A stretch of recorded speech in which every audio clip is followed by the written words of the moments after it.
that's update number 1. Now, we have a lot of updates today. So when we last left it, I was stuck on my D3D12. Everything was looking absolutely bunk. And to be more precise, I can pull up the scene here. So we were backing up a little bit for those that are new. My husband and I have built a C++ game engine. Maybe we started in 2019 or late 2018, somewhere like that. And he just started it as a hobby project because he wanted to learn C++. And I think I joined in maybe late 2019 and didn't know anything about graphics programming at the time.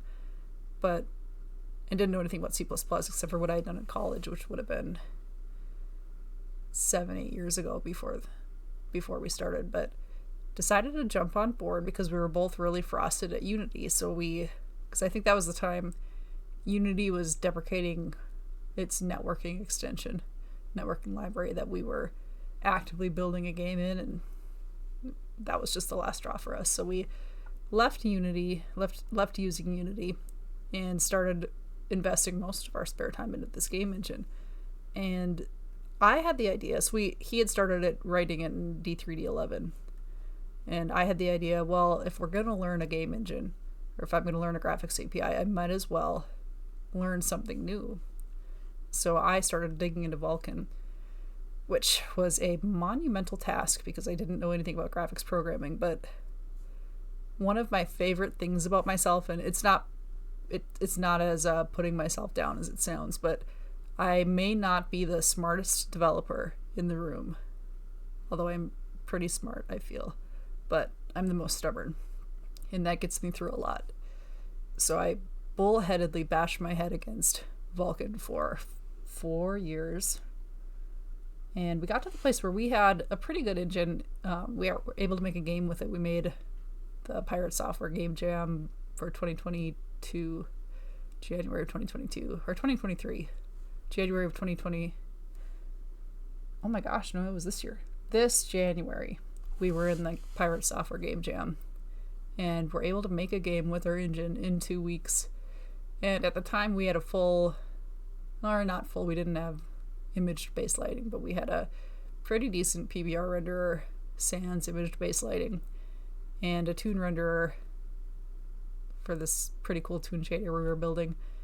But because I had started learning Vulkan and developing Vulkan at the same time, every one of my assumptions that had proven to be incorrect at the time, I had to build around rather than undoing.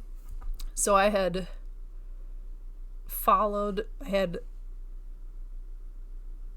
completely violated the principles of, what is it? Is it Yagni?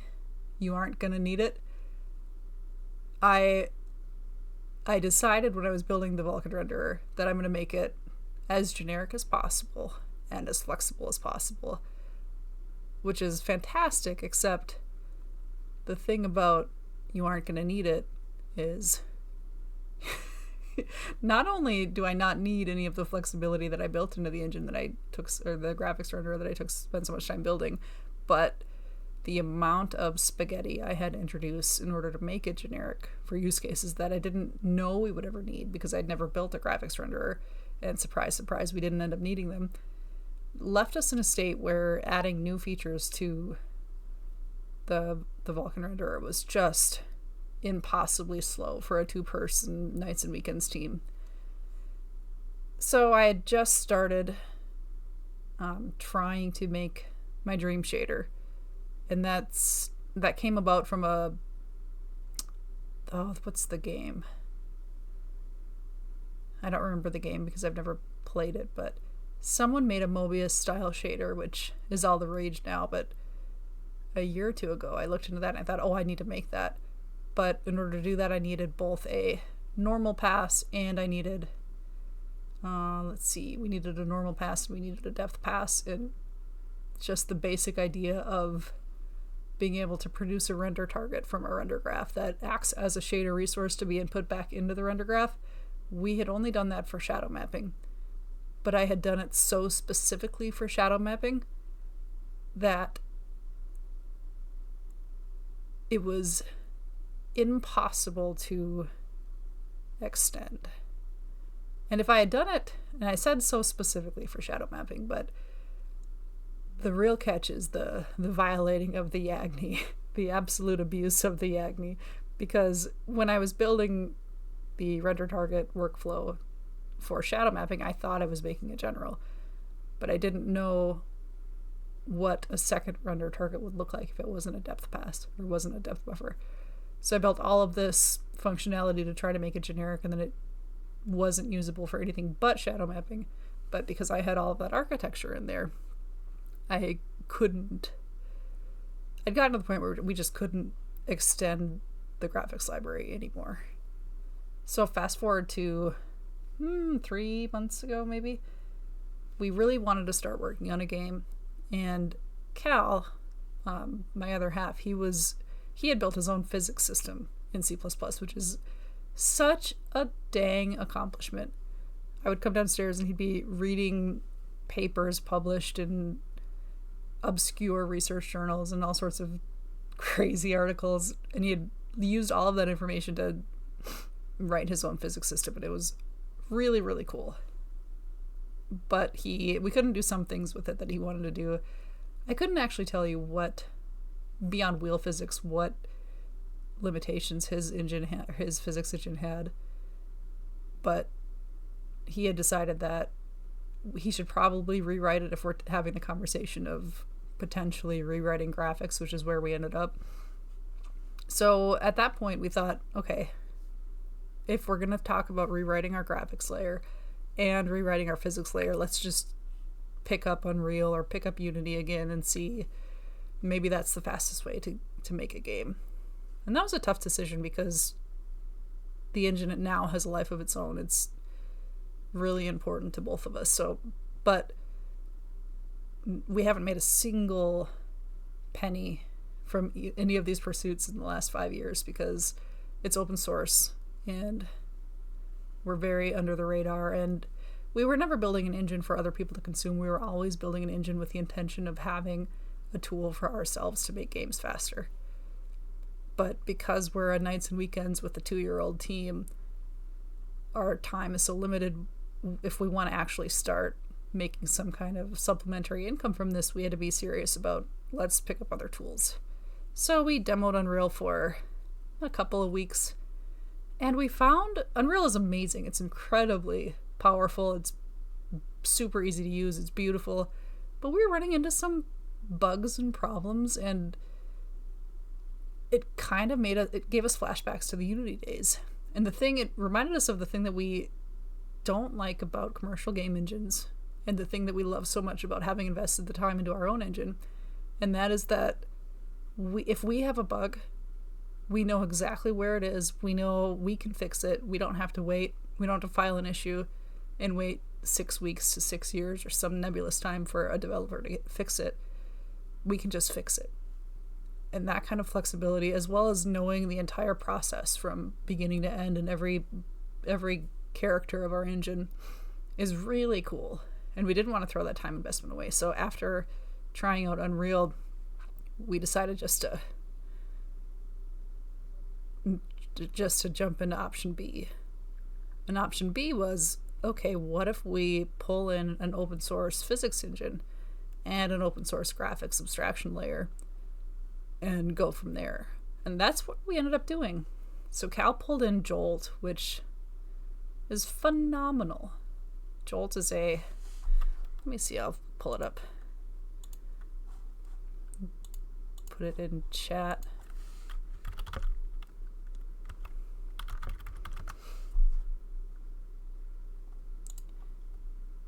For those unfamiliar, I know it's a pretty popular library, but for those unfamiliar, I'm going to throw it in chat if I can figure out how to do that. Can she figure it out?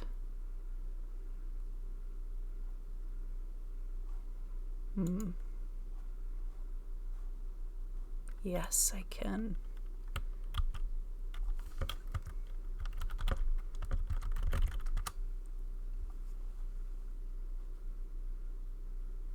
So that is Jolt, and that's the library we decided to pull in for physics. And So far, so good. It took Cal like 2 weeks. I think it was a little bit longer than that, but it felt like 2 weeks for him to completely cut over our physics engine at Jolt. And then for graphics, I looked at a couple different options, and we landed on the Diligent engine, which is also very, very cool. And I'll send a link there too.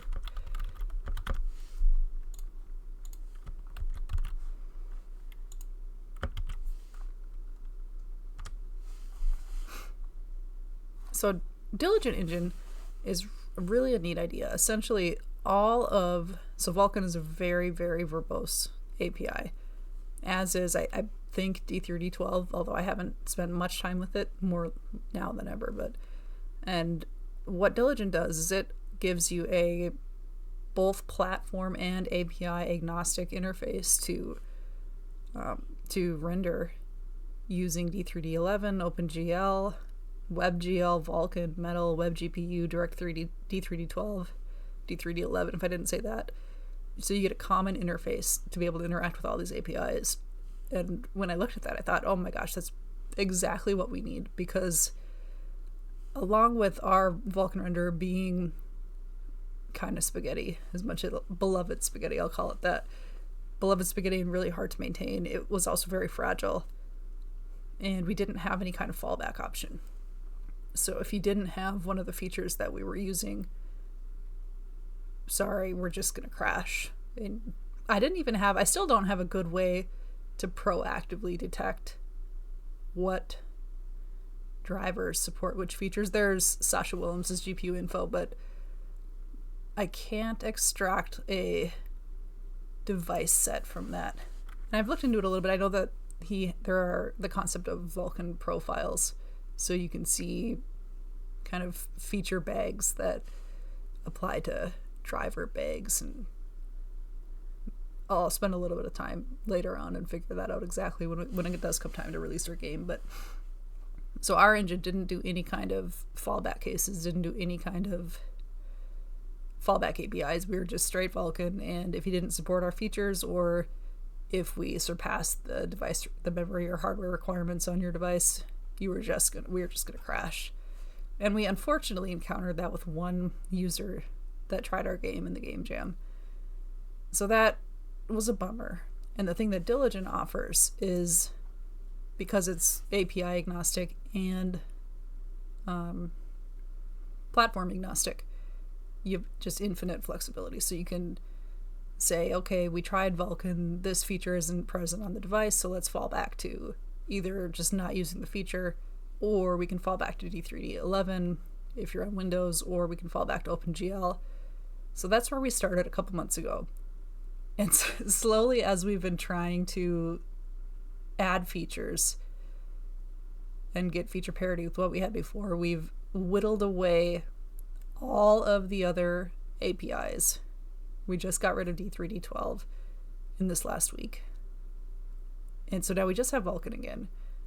But it's still worthwhile to use Diligent because Vulkan's incredibly verbose and he has phenomenal wrappers around. There's all of the things that would take you 300 to 500 lines of code you can do in just a couple. And we did a really bare bones performance test, as close as we could get with our benchmarking scene. And I found it wasn't exactly a fair comparison, because even though I stripped out all of the binding of lights and animation and all the things we had before, so we weren't writing to those buffers, and I stripped it down to the very bones, but still there's a lot of variables that we couldn't completely eliminate. But that being said, we were able to render just no culling, no anything in place, just straight up draw calls. We were able to render 120,000 cubes on this computer, which is a GeForce 1070 GTX. We were able to render 120,000 cubes with Diligent, and something like 65 or 70 with our previous implementation. And that's with absolutely no culling, just straight up, here's a giant buffer of data. Now iterate through every one of our transforms and render it. So that gave me a lot of hope. And Diligent also offers a really nice interface to be able to detect features and feature support. That flexibility would have taken quite a long time to write. So that catches us up all the way to this week, I think.